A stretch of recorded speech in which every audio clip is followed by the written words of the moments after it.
చదువుతో పాటు skills, placements తో పాటు సక్సెస్ సందీప్ యూనివర్సిటీ మాత్రమే అందిస్తుంది.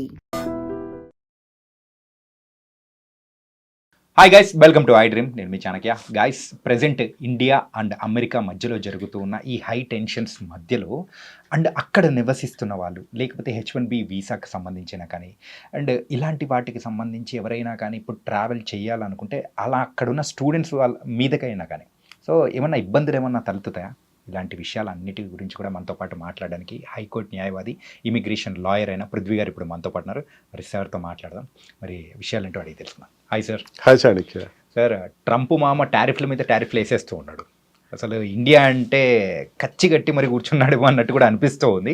అది ఇట్లానే బిజినెస్ డీల్స్ దాని ప్రకారం. కాకపోతే ఎవరైతే ట్రావెల్ చేస్తూ ఉన్నారో H1B వీసాస్ అయినా కానీ అండ్ స్టూడెంట్స్ చాలామంది చదువులు అంటే ఫస్ట్ ప్రయారిటీ అనేది యూఎస్కి వెళ్ళిపోతుంటారు. మరి వాళ్ళ మీద ఏమన్నా ఇంపాక్ట్ ఏమన్నా ఉంటుందంటారా?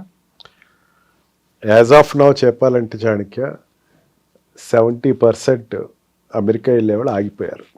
70% ఆగిపోయారు. ఓకే.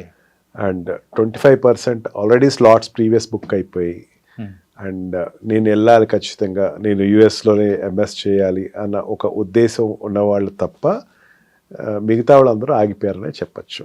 ఇప్పుడు ఈ స్టూడెంట్స్ యాజ్ ఆన్ నౌ పెరగాలి అంటే ఇంపాసిబుల్ చాణక్య. ఓకే.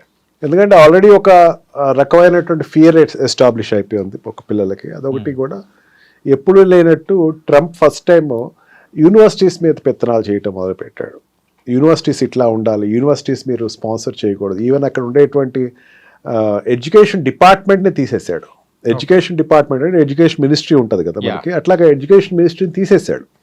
తీసేసి అక్కడ ఇంకా ఫండింగ్ ఆఫ్ లోన్, వీళ్ళకి ఇచ్చేటువంటి స్టూడెంట్స్కి ఇచ్చే లోన్స్ కానీ వాళ్ళకి ఇచ్చే స్కాలర్షిప్స్ మొత్తం తీసేశాడు. ఏదైనా సరే యూనివర్సిటీసే పెట్టుకోవాలని చెప్పేసి హీస్ డిస్కరేజింగ్. మెయిన్ ఏంటంటే తనకు ఒక రకమైన థ్రెట్ ఉంది అక్కడ. థ్రెట్ ఇన్ ద సెన్స్, ఈ పాలస్తీనా వార్ తర్వాత ఇరాన్ వార్ తర్వాత, అక్కడ ఇజ్రాయెల్ అండ్ పాలస్తీనా డిస్టర్బెన్సెస్ తర్వాత అక్కడ ఉండేటువంటి ఒక వర్గం వ్యక్తులు పాలస్తీనా సపోర్ట్ చేస్తున్న ర్యాలీలు తనకు ఒక రకమైన టెన్షన్ క్రియేట్ చేస్తున్నాయి. అండ్ అబ్రాడ్లో జరిగినటువంటి బాంబింగ్స్ ఎప్పుడు తక్కువే ఉంటాయి ఈ మధ్యకాలంలో. ఈ మధ్యన ఇజ్రాయెల్ దగ్గర జరిగినటువంటి ఒక బాంబ్ బ్లాస్ట్ అన్నది, ఇదంతా కూడా ఒక రకమైన టెన్షన్ క్రియేట్ చేసి స్టూడెంట్స్ని కంట్రోల్ చేయాలి అన్నది ఏదైతే ఉందో అక్కడ డైరెక్ట్గా లిబర్టీ అనేటువంటి ఒక basic principle of American constitution దెబ్బతింటూ మొదలుపెట్టింది. ఓకే. ఈ యాంగిల్స్లో ఏమవుతుందంటే స్టూడెంట్ ఇన్ గోయింగ్ తగ్గారు, అక్కడికి వెళ్ళే వాళ్ళు తగ్గారు. అండ్ ఎప్పుడైతే ఈ ఇన్కమింగ్ స్టూడెంట్స్ తగ్గారో ఈ ఉన్న స్టూడెంట్స్ భయం మొదలైంది. వాళ్ళు కూడా సోషల్ మీడియాస్ అన్ని మీకు హ్యాండిల్స్ ఇవ్వండి, మీ యొక్క క్రెడెన్షియల్స్ మాకు హ్యాండ్ ఓవర్ చేయండి, మీ సోషల్ మీడియాస్ నేను ఓపెన్ చేస్తాను అంటే ఏదైనా ఒక వీడియో ఏదైనా వచ్చింది అనుకోండి, పాలస్తీనాకి సంబంధించి సపోర్ట్ చేస్తున్నవాడు ఎవడో ఫ్రెండ్ పెడతాడు అనుకోండి, వాడు చూశాడు అనుకోండి, then he will be doubted అనమాట. అతను డౌట్ పడతారు, స్కానింగ్ లోకి వచ్చేస్తారు. అలా ఆ రకంగా ఒక రకమైన ఇన్సెక్యూరిటీ అనేది అక్కడ వెళ్తున్న స్టూడెంట్స్కి, అక్కడ ఉన్న స్టూడెంట్స్కి డెవలప్ అయింది. But it is not a లాంగిటివ్ ఎండ్ యాజ్ సచ్. అది ఎక్కువ నాళ్ళు ఉంటుంది అయితే ఐ డోంట్ థింక్ సో. ఇంతకన్నా వర్స్ సిచ్యుయేషన్స్ చాలా వచ్చినాయి యుఎస్లో. It is one of the situation where the students must be little brave and వాళ్ళు వెళ్ళినటువంటి ఎడ్యుకేషన్ అన్నది అక్కడ తర్వాత కంటిన్యూ అవ్వాలంటే దే హ్యావ్ టు. సార్, ప్రీవియస్గా ఉన్న సిచ్యువేషన్స్ వరకు అయితే ఇండియా అండ్ అమెరికా అనేది కూడా ఒక ఫ్రెండ్లీ నేషన్స్గా ఉన్నాయి. కాకపోతే ఇంత హై టెన్షన్స్ అనేది కూడా ఈ మధ్యకాలంలో ఎప్పుడూ చూడలేదు. కానీ స్టూడెంట్స్ వెళ్ళే వాళ్ళ డ్రాప్ కానీ అక్కడున్న కంపెనీస్లో వర్క్ చేస్తున్న ఎవరైతే ఉన్నారో ఎంప్లాయీస్ కానీ వాళ్ళ మీద కూడా ఈ బర్డన్ పడే అవకాశాలు ఉంటాయని కూడా భయపడుతూ ఉన్నారు. మరి వాళ్ళకి సంబంధించి మీరేం చెప్తారు? చాణక్య, ఒకటి మనం ఆలోచించాల్సింది ఏంటంటే it is not a communist country or socialistic country. Okay. అక్కడ ప్రైవేట్ కంపెనీస్ని గవర్నమెంట్ కెనాట్ డిక్టేట్ టర్మ్స్, ఇట్లా చేయాలి. ఓకే. యాపిల్ లాంటి ఒక చిన్న కంపెనీ నీకు ప్రొడక్షన్ ఇండియాలో ఆపేయమంటే నేను ఆపనని చెప్పింది. ఏం చేయలేకపోయాడు. ఓకే. మహా అయితే ట్యాక్స్ పెంచుతావు, ఎంత పెంచుకోవాలి అంటే అక్కడ ఉండేటువంటి industrialist are very powerful. Okay. వాళ్ళని ఎవరు కంట్రోల్ చేయలేరు. ఎంతమంది ఎంప్లాయీస్ కావాలి, ఎట్లా కావాలి అనేది వాళ్ళ ఇష్టం. అది అంటే కంట్రీ సిచ్యుయేషన్స్, కంట్రీ మధ్య ఉండేటువంటి కొన్ని వాట్ కాల్ కామర్స్ సంబంధించిందో లేకపోతే ఈ బిజినెస్ సంబంధించిందో ఉండే రిలేషన్షిప్ వేరు, ఆల్రెడీ వెళ్ళిపోయినటువంటి వాళ్ళు ఆల్రెడీ వెళ్తున్న వాళ్ళ యొక్క సిచ్యుయేషన్ వేరు. ఓకే, ఇప్పుడు ఏదైనా ఇండియన్ కాలేజెస్ తీసుకుందాం, ఇప్పుడు ఇంజనీరింగ్ కాలేజ్ లేకపోతే గవర్నమెంట్ కాలేజ్, మెడికల్ కాలేజ్, వాళ్ళు ఎక్కువ దేని మీద ఆధారపడతారంటే ఎన్ఆర్ఐ సీట్లకి అండ్ పేమెంట్ సీట్ల మీద ఆధారపడతారు. మీరు ఎవరైనా ఏ కాలేజ్నైనా అడగండి, ఓపెన్ ట్రూత్ అది. అక్కడ కూడా అంతే, అబ్రాడ్ నుంచి వచ్చే స్టూడెంట్స్ దగ్గర నుంచి డబ్బు డైరెక్ట్గా వస్తుంది వాళ్ళకి. ఓకే, ఈ డబ్బు అన్నది స్కాలర్షిప్లు పెట్టాలి. ఇక్కడ అక్కడ లోకల్గా ఉండేటువంటి సిటిజన్స్ నుంచి వచ్చేటువంటి స్టూడెంట్స్ ఎవరైతే ఉన్నారో వాళ్ళందరికీ డబ్బులు అది పెట్టుకోవాలి, కంట్రీ పెట్టుకోవాలి. వీళ్ళు పే చేస్తారు, వాళ్ళకి ఇది పే చేయాలి. ఓకే, ఆ బిజినెస్ పరంగా ఎడ్యుకేషనల్ బిజినెస్ ఆధారంగా చూసుకుంటే ఏ కంట్రీ కూడా ఈ అమెరికన్ ఏ యూనివర్సిటీ కూడా they won't leave that hope Indian students రానివ్వద్దు అన్నది ఆ యూనివర్సిటీస్ మెయింటైన్ చేయట్లా. ఓకే, ఇటు చాలా వరకు ఏమవుతుందంటే ఒక సోషల్ మీడియా మిస్రిప్రజెంటేషన్ అనే నేను అనుకుంటున్నాను. అంటే ఇప్పుడు మనం చూసేది అనేది కూడా చాలా వరకు కాదు, ట్రూత్ తక్కువ. ఓకే, ట్రూత్కి సత్య దూరం చాలా ఎక్కువే ఉన్నాయి. Yes sir. అలాగే ఆ ట్రంప్ ఇంతకుముందు అంటే ఎప్పుడైతే గవర్నమెంట్లోకి వచ్చారో సార్, అధికారంలోకి వచ్చిన తర్వాత గోల్డ్ కార్డ్ అనేది కూడా ప్రవేశపెట్టారు కదా సార్, మరి దాని సంగతి ఏంటి సార్ ఇప్పుడు అది? Yes, gold card is going good for him. India నుంచే ఎక్కువ గోల్డ్ కార్డ్స్ పర్చేసింగ్ జరిగినాయి అని చెప్పేసి అన్నాడు. బిజినెస్ వీసా, ఈబీ వీసా ఏదైతే ఉందో అది దాన్ని తగ్గించాలనే ఉద్దేశంతో గోల్డ్ కార్డ్ అనేది పెట్టాడు. ఇంత అమౌంట్ మాకు కట్టండి, మీరు ఇక్కడ ఉండొచ్చు అని చెప్పేసి అన్నాడు. And partially he got succeeded. అంటే it is not overnight జరిగేది కాదు, ఓపెనింగ్ అయితే చాలా బాగానే వచ్చింది. ఇండియా నుంచి కూడా చాలా గోల్డ్ కార్డ్స్ అది పర్చేసింగ్ జరిగినాయి. గోల్డ్ కార్డ్ తీసుకున్నవాడు అక్కడ they can stay for ever, business చేసుకోవచ్చు, వాళ్ళు టర్న్ ఓవర్స్ చేసుకోవచ్చు. 10 crores రేషియో ఏదో ఉంది, 10 crores రేషియో అంటే they can do business there. You have to pay there to the government pay చేసుకుని నువ్వు బిజినెస్ స్టార్ట్ చేసుకోవచ్చు డైరెక్ట్గా. అంతేకాని దానికోసం వేరే వీసాలు అప్లై చేయటం, దాని గురించి వెయిట్ చేయటం ఇవన్నీ లేదు అని చెప్పేసి అన్నాడు. సెకండ్ టైం ప్రీవియస్ ఒకసారి ఇంట్రడ్యూస్ అయిన తర్వాత ఇది మళ్ళీ చాలా తర్వాత మళ్ళీ గోల్డ్ కార్డ్ ఇంట్రడ్యూస్ అవుతుంది. బిజినెస్ వైజ్గా ఇట్ ఈస్ గోయింగ్ అప్. అదే చాణక్య నేను చెప్తుంది అదే. వాట్ యు ఆస్క్ ప్రీవియస్లీ, ఇండియాకి అక్కడికి యుఎస్కి ఉండే రిలేషన్స్ స్ట్రెయిన్ అయినాయి కదా.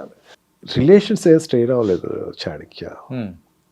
తన అడుగుతున్నది ఏంటంటే బ్రిక్స్లో ఉండేటువంటి కంట్రీస్, బ్రిక్స్ కంట్రీస్ అంటే what we call this India, Brazil, Russia, India, China, ఇవన్నీ కలిసి ఒక సౌత్ ఆఫ్రికా, ఇవన్నీ కలిసి ఒక కొత్త కరెన్సీని ప్లాన్ చేస్తున్నాయి అండ్ డాలర్ను పక్కన పెడుతున్నాయి. అక్కడ ట్రంపే కాదు, ట్రంప్ కాకుండా ఇంకోటి ఉన్నా సరే అదే చేస్తారేమో నా ఉద్దేశంలో. Okay, because is it competition for their country. ఎంతమంది ఉన్నారు పాపులేషను ఈ బ్రిక్స్ సంబంధించినటువంటి, ఈ బ్రిక్స్ కంట్రీకి ఉన్నటువంటి పాపులేషన్ అంటే Russia, China, India and Brazil, south ఆఫ్రికాలో ఎంతమంది ఉన్నారు అనుకున్నారు? 65% ఆఫ్ పబ్లిక్ ఉన్నారు, 65% of population in the world అక్కడ ఉన్నారు. అక్కడ ఈ 5 countries కంట్రీ ఇన్ఫ్లుయెన్స్ చేయదగ్గది 65% కానీ ఉన్నారు. అంటే అది పెద్ద రేషియో కదా, చాలా పెద్ద రేషియో సార్. ఇది వస్తే గనక డాలర్ యొక్క విలువ తగ్గిపోతుంది అని ఒక భయం అన్నది ఆ కంట్రీకి ఎక్స్ప్రెస్ చేశాడు. బ్రిక్స్ని డిస్కరేజ్ చేయాలి. ట్రంప్ దగ్గరే కాదు అది, అంతకు ముందు ఉన్నటువంటి బైడెన్ కానీ, అంతకు ముందు ఉన్నటువంటి వాట్ వి కాల్ ప్రెసిడెంట్స్ ఎవరైనా సరే, బైడెన్ కావచ్చు, అంతకు ముందు ఉన్నటువంటి వాళ్ళే ఎవరైనా సరే దీన్ని డిస్కరేజ్ చేశారు. ఎందుకు డిస్కరేజ్ చేశారంటే బ్రిక్స్ వస్తే వాళ్ళ వ్యాపారాలు జరగవు. ఓకే, ఈ సిచ్యుయేషన్లో ఏమైంది, ఇండియా మీద ఇప్పటివరకు లేదు, మొన్నటి వరకు లేదు. పాకిస్తాన్ ఈవెన్ సింధూర్ వార్ జరిగినప్పుడు కూడా సిచ్యుయేషన్స్ ఆర్ గుడ్. మెయిన్ మనం క్రూడ్ తెచ్చుకుంటున్నాం అక్కడి నుంచి, రష్యా నుంచి డైరెక్ట్గా క్రూడ్ తెచ్చుకుంటున్నాం, తక్కువ రేటు తెచ్చుకుంటున్నాం. అమెరికాకి నష్టం కదా దానివల్ల నష్టం ఎవరికంటే నాటో కంట్రీస్కి నష్టం. అంటే European countries, NATO excluding America, European కంట్రీస్కి నష్టం. వాళ్ళ కంట్రీస్ నుంచి తెచ్చుకోవాలి, అది జరగట్లా. అండ్ ఆల్సో మనం అప్పు చాలా వరకు పే చేస్తాం. మరి చాలా ఎక్కువ అప్పు ఉండేది క్రూడ్లో. అందుకే సౌదీ కంట్రీస్ని మనం పెద్దంత ఖాదరు చేయకపోవడం కారణం అదే. ఓకే, మనం చాలా వరకు అప్పు పే చేస్తాం. ఇదివరకు చాలా అప్పు ఎక్కువ ఉండేది, మనకి పే బ్యాక్ ఎక్కువ చేసాం మనం. అండ్ వాళ్ళ కాన్ఫిడెన్స్ కూడా ఇది పే చేసేస్తారు అని. రష్యా నుంచి ఎక్కువ తీసుకుంటున్నాం మనం, తక్కువ రేటుకి ఎక్కువ తీసుకుంటున్నాం. మిగతా కంట్రీస్కి దానికి దగ్గర దగ్గర $2 బిలియన్ ఎంతో మనకి డిఫరెన్స్ ఎక్కువ లాభం అన్నది వస్తుంది. ఇక్కడ ఏమైందంటే తనకి అక్కడ జరుగుతున్న వార్కి, రష్యాకి జరుగుతున్న వార్లో ఏమైందంటే ఎప్పుడైతే ఈ నాటో కంట్రీస్ ఒత్తిడితోటి యుఎస్ ఈ స్పీకింగ్ ఏ న్యూ ఫార్మ్లా, నువ్వు ఇండియా నువ్వు వెళ్ళి అక్కడ తెచ్చుకోవద్దు అని. కానీ అమెరికా అక్కడ ఉండేటువంటి రష్యాలో ఉండే కార్లు తెప్పించుకుంటుంది, ఎలక్ట్రానిక్ గూడ్స్ తెప్పించుకుంటుంది, కానీ నువ్వు మాత్రం వెళ్ళి తెచ్చుకోవద్దు అనేసరికి దీనికి India is so stubborn. Okay, మా కంట్రీకి నువ్వెవరు చెప్పడానికి? మా కంట్రీకి చెప్పాల్సినటువంటి నీకు సంబంధం లేదు కదా. అండ్ నాటో కంట్రీస్కి అయితే గట్టి వార్నింగ్ ఇచ్చాడు నిన్న ప్రైమ్ మినిస్టర్. అసలు మీకు నాకు సంబంధం ఏంటి? అసలు మీరు ఎక్కడెక్కడ వ్యాపారం చేసుకుంటారు మేము అడిగాము ఎప్పుడైనా సరే. ఉక్రెయిన్ వార్కి మీకు సంబంధించింది, ఉక్రెయిన్ వార్కి మాకు సంబంధం నాటోకి సంబంధించింది. We are not the members of NATO. Right, నాటోలో మీ మెంబర్స్ కాదే అని చెప్పి చాలా గట్టి సమాధానం అయితే చెప్పడం జరిగింది. And India is very stubborn. చాలా నాళ్ళ తర్వాత ఇండియా చాలా స్టబన్ నిర్ణయం తీసుకుంది, ఎటు పక్కన వంగకుండా. బికాజ్ మన రష్యాతో ఉండేటువంటి రిలేషన్షిప్ ఎక్కువ. మనం ఈ రోజున 70% what we call aircrafts ఏదైతే ఉన్నాయో, డిఫెన్స్ ఎయిర్ క్రాఫ్ట్, దాని మీద ఆధారపడి ఉన్నాయి. ఇప్పటికీ ఇక్కడ రీసెర్చ్ జరుగుతున్నాయి. They are supporting us. And Russia మన పక్కన ఉంటే చైనా మన కంట్రోల్లో ఉంటుంది. అది మర్చిపోవద్దు మనం. చైనా కొంచెం ఏదైనా ఎదురు తిరుగుతుంది అన్నది ఏదైనా ఉంటే Russia will control it. Situation control చేస్తుంది. అందులో that's why Modi is going to China very soon. It is one of the good indication. China తోటి ఎప్పుడు మనం యుద్ధం పెద్దగా పెట్టుకోకూడదు, ఎందుకంటే పెద్ద కంట్రీ కాబట్టి. ఈ రెండు కంట్రీస్ సపోర్ట్ ఇచ్చినంతసేపు పెద్ద ప్రాబ్లం ఏం కాదు మనకి. ఈ అక్కస్ తోటి ఏమైందంటే ఒకసారి 50% టారిఫ్ పెంచింది. కొన్ని sectors there is loss, but కొన్ని సెక్టర్స్ ఆక్వా ఫీల్డ్ లాస్ వస్తుంది. గోదావరి జిల్లాలకు ఉండేటువంటి ఆక్వా ఫీల్డ్ ఎక్కువ, వాళ్ళ ఆక్వా ఫీల్డ్ మీద ఆధారపడతారు, వాళ్ళకి కొంచెం లాస్ వస్తుంది. అండ్ టెక్స్టైల్ ఇండస్ట్రీస్ కొన్ని లాస్ అవుతున్నాయి. అండ్ ఫార్మా ఇండస్ట్రీస్, మెయిన్గా ఫార్మా ఇండస్ట్రీ మనకి ఇక్కడ ఉండేటువంటి మోడీ డ్రగ్స్ ఏదైతే ఉన్నాయో ఎక్కువ అక్కడ సేల్ ఉంటుంది, వాటికి కొంచెం ఉంటుంది. బట్ ఫార్మాకు అయితే తన లిబర్టీ ఇచ్చాడు. దీంట్లోంచి ఈ 50%లో ఫార్మా తీసేస్తాను, ఎందుకంటే వాళ్ళకి అవసరం. ఓకే, తనకి ఏదైతే అవసరం అదే. ఎక్కువ నాళ్ళు ఇది ఉంటుంది అని అయితే నేను అనుకోవట్లేదు, ఎందుకంటే కంట్రీ లాస్ వాళ్ళకి, మనకన్నా లాస్ వాళ్ళకి ఎక్కువ ఉంటుంది. ఓకే, అండ్ డైమండ్స్కి సంబంధించినటువంటివి కొన్ని సెక్టర్స్ అయితే ఇట్ క్లియర్లీ కొంచెం లాస్ అయితే ఉంటుంది. This is called commerce. Relationship is different. ఈ రోజున మనం పాకిస్తాన్ తోటి యుద్ధానికి వెళ్తే అమెరికా భారతదేశానికి సపోర్ట్ ఇచ్చే పరిస్థితి ఉంది. And also for any other activities America ఇండియాకి సపోర్ట్ ఇస్తా, ఆ ప్రాబ్లం ఏం లేదు. Commerce is difference. ఓకే, వ్యాపారమే. అందుకని దానికి దీనికి సంబంధం పెట్టక్కల. And the students and the employees which are existed there in America, నేనైతే చాలా వెరిఫికేషన్ అయితే చేసుకుంటా ఉంటాను. మీరు చెప్తే నమ్మొచ్చానికి రోజుకి ఒక 5-6 నా క్లయింట్స్ వెరిఫై చేసుకుంటాను అబ్రాడ్లో, యూఎస్లో. ఓకే, సిచ్యువేషన్ అట్లా ఎక్కడేం లేదు అసలు అంటారు వాళ్ళు. They are very cool. Students also very cool. మన ఐడ్రీమ్ ద్వారా చెప్తున్న parents of students, don't get worried, your children are safe. They will be the safest people because they are in liberal country, not communist country or socialistic countries. Nice sir. ఏంటంటే అక్కడికి వెళ్ళిన తర్వాత parents ఇక్కడ ఉన్న వాళ్ళు చాలా వరకు భయపడుతూ ఉంటారు. అరే పేపర్లో ఇన్ని రాస్తూ ఉన్నారు, అసలు వీడియోస్ ఏమో ఇన్ని వస్తూ ఉన్నాయి, అరే ఇన్ని టారిఫ్లు వేస్తున్నాడు, ఈరోజు ఇలా ఉందంటే రేపు శత్రు దేశంగా చెప్తాడేమో, ఇలా చాలా మిస్కన్సెప్షన్స్ అనేది కూడా ఉన్నాయి. దానికి మాత్రం you are the perfect person to say that answer. And చాలా చక్కగా చెప్పారు sir. So thank you so much sir. Thank you. నిజంగా ప్రస్తుతం ఉన్నటువంటి సమాజం దేనికి ప్రయారిటీ ఇస్తుంది? ఆర్థిక సంబంధాల చుట్టూ మాత్రమే తిరుగుతోంది. మళ్ళీ ఎన్నికలంగానే చాలా విరక్తి కలుగుతాం.